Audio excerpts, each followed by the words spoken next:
Hola besinya kata Ani. Meski Rasman mengatakan ketidakhadiran Firdaus sebagai kuasa hukumnya di sidang lanjutannya melawan Hotman Paris Hutapea adalah karena Firdaus sedang mengikuti pemilihan Ketua Umum Parvi, ternyata dugaan Bas Firdaus Owiwobo yang beku menjadi salah satu dugaan Firdaus nggak mendampingi Rasman sebagai kuasa hukumnya. Dan terkait hal tersebut, Pablo Benoa yang ditemui secara eksklusif oleh tim Kata Ani pun angkat bicara mengenai hal tersebut. Bahkan membocorkan cara agar Bas advokatnya bisa dicairkan dan kembali beracara di persidangan, Besti. Setahu saya ini masalah di pembekuan itu masih debatable. Pembekuan berita acara Sumpah Firdaus beserta dengan Rasman ini masih debatable begitu. Apakah pembekuan tersebut berlaku atau tidak? Tetapi kan menurut saya ada sesuatu hal yang prinsip yang perlu masyarakat ketahui dari pembekuan tersebut. Pertanyaan saya, gunanya apa sih penetapan pembekuan berita acara Sumpah kedua orang tersebut? Itu kan sebenarnya jadi pertanyaan besar. Tujuannya apa sih? Lalu akhirnya seluruh masyarakat tahu gitu. Karena menurut saya berita acara Sumpah seorang advokat dapat dikatakan beku bukan melalui sebuah penetapan. Ketika advokat tersebut dipecat atau diberhentikan dari organisasi advokat, otomatis berita acara Sumpah tersebut akan beku, akan berhenti. Gini, karena prosesnya di dalam berita acara Sumpah itu bukanlah bentuknya penetapan. Berita acara Sumpah itu bukanlah sebuah keputusan.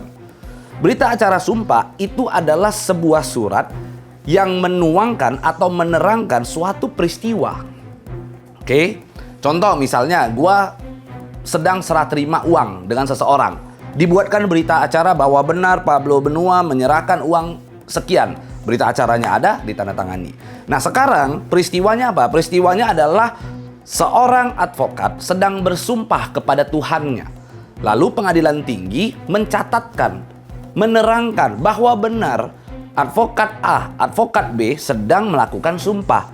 Yang mana isi sumpahnya adalah 1 ini, 2 ini, 3 ini, lalu ditandatangani oleh para hakim, kan begitu. Nah, sekarang konsepnya begini, ketika sumpah tersebut diambil, pada saat di dalam berita acara Sumpah itu ada menerangkan berdasarkan gitu. Saya kasih contoh berita acara Sumpah saya deh biar teman-teman bisa melihat. Mana ya?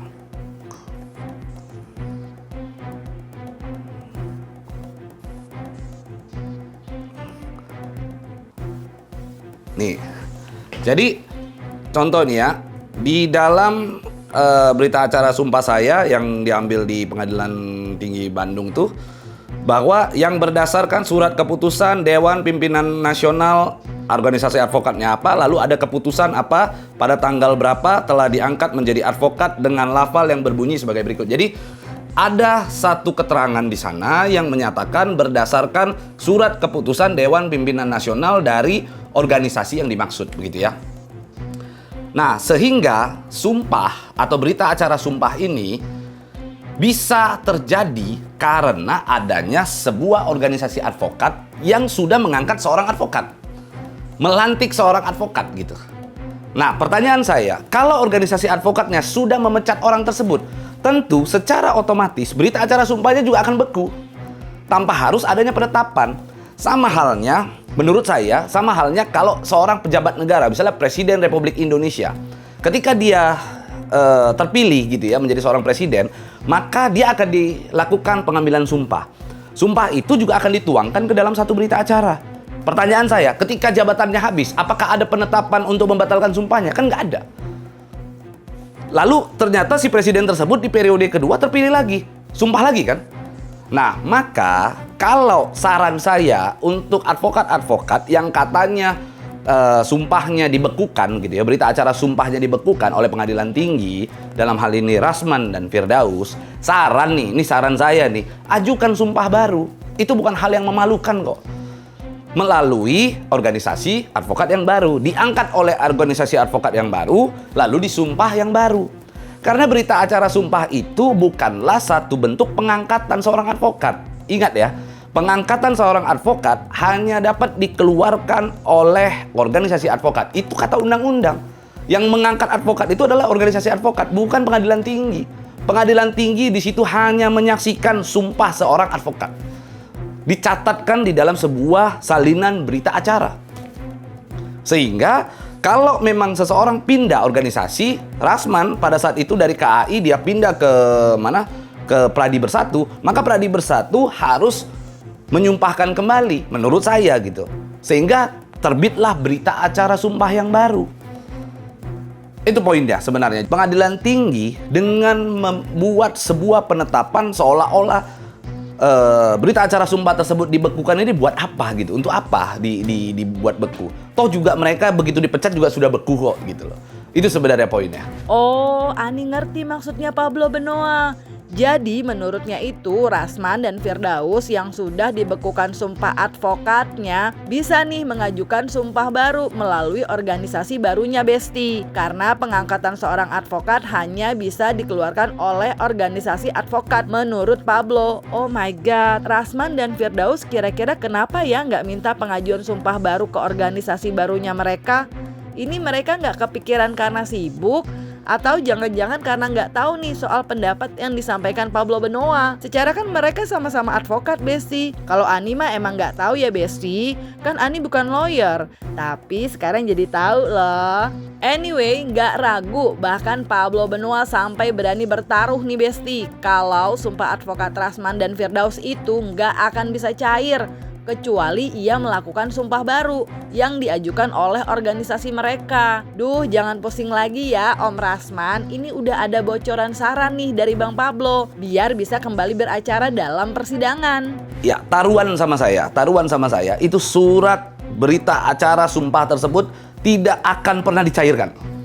Ini tetap akan kondisi beku.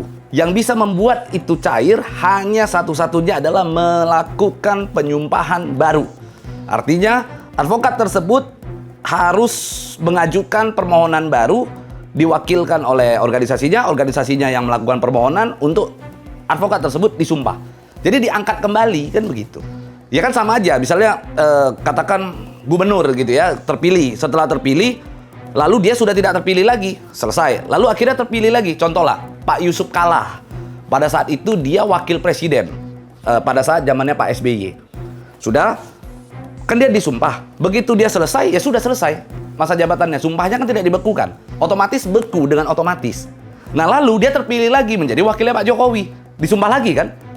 Nah ini sama sebenarnya, ketika seorang advokat, dia dipecat oleh sebuah organisasi advokat, lalu dia pindah ke organisasi baru, maka organisasi barunya mengajukan sumpah baru. Itu sebenarnya konsepnya, kalau menurut saya ya. Berarti dari situ baru bisa beracara di persidangan lagi ya, Bang?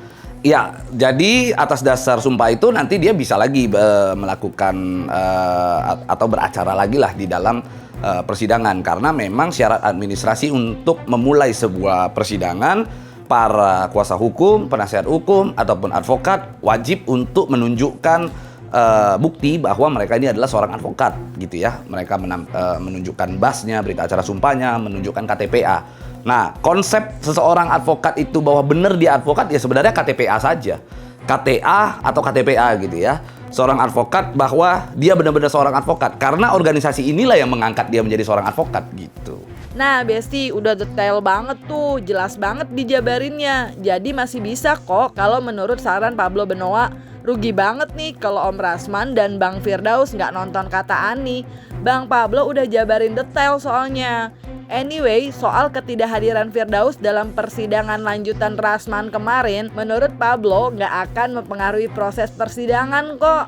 Karena Rasman juga sudah didampingi pengacara yang cukup kompeten juga. Dan lagi menurut Pablo, mau bawa 100 pengacara pun tetap yang didengarkan keterangan si terdakwanya. Dan yang gak kalah penting, jangan timbulkan aksi yang bikin jengah masyarakat yang akhirnya membuat hakim marah dan mengambil suatu tindakan yang tidak kita inginkan, Besti. Ya, bisa jadi Firdaus mungkin takut ya karena dia datang, karena dia sekarang kan lagi jadi sorotan media.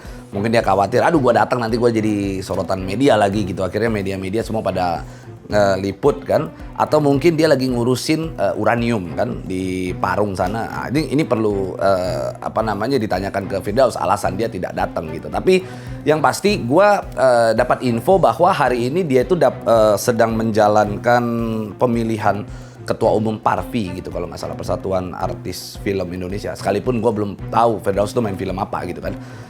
Mungkin filmnya yang kemarin tuh gara-gara dia lompat ke meja gitu, akhirnya dia itu jadi film gitu kan. Akhirnya dia atas dasar itu maju sebagai ketua umum Parvi gitu kan.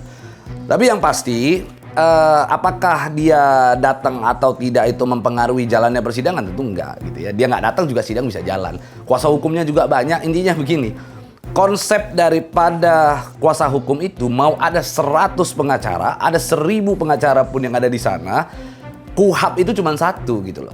Kitab Undang-Undang Hukum Acara Pidana itu cuma satu. Tata cara menangani suatu persoalan itu sama gitu ya, berdasarkan KUHAP kan begitu. KUHP juga cuma satu, pasal itu ya cuma satu. Nggak ada tuh karena pengacaranya berbeda, akhirnya KUHAP-nya berbeda, KUHP-nya juga berbeda. Mau berapa orang pengacara pun, dalam hukum pidana, pengacara itu hanya sebagai pendamping. Mendampingi. Keterangan yang didengar adalah keterangan terdakwa. Bukan sebagai alasan pembelaannya itu sebagai suatu alat pembenar bahwa terdakwa melakukan sesuatu hal yang benar. Nggak juga gitu. Jadi dalam hal ini mau 10 pengacara, 100 pengacara, 1000 pengacara ya tidak mempengaruhi jalannya persidangan.